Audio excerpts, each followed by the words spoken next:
Good morning everybody. ఇవాళ ముక్కోటి ఏకాదశి కదండి. ఇవాళ నేను పులిహార చేయబోతున్నానండి. చూడండి, ఇప్పుడు పులిహార అండ్ పరమాన్నం కూడా చూపిస్తాను మీకు రెండు. ఇప్పుడు చూద్దరు కానీ మీరు. ఇప్పుడు నేను తాలింపు పులిహార కోసం తాలింపు వేస్తానండి. ఇది పడుతుందంతా. ఇప్పుడు ఈ దినుసులు వేస్తానండి.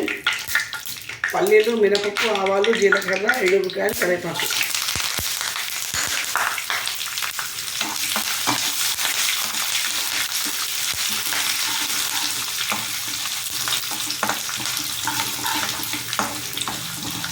నేను నిమ్మకాయ పులిహార కట్ చేస్తున్నాను.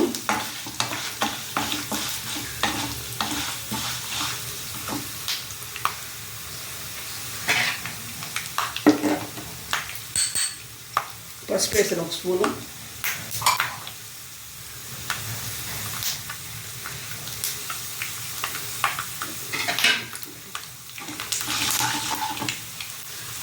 ఇంగువ వేస్తానండి.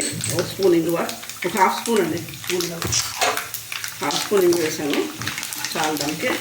ఇప్పుడు నేను పొయ్యి ఆపేస్తానండి. ఇప్పుడు అన్నం వేస్తానండి. ఇప్పుడు ఉప్పు వేస్తానండి దీంట్లో. తర్వాత నిమ్మరసం అండి.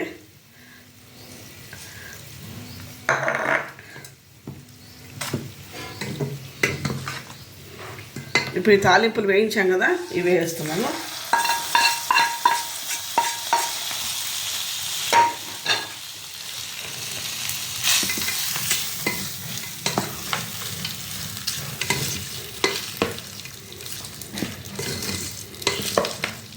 ఇంతేనండి, ఇది వెరీ ఈజీ అండి. ఇంకా ప్లేటింగ్ చేస్తాను అండి, చూపిస్తాను మీకు. నిమ్మకాయ పులిహార రెడీ అండి. చూడండి, ఒకసారి చేసుకుంటే మళ్ళీ చేసుకుంటారు. Please like, share and subscribe my channel అండి. Thank you everybody.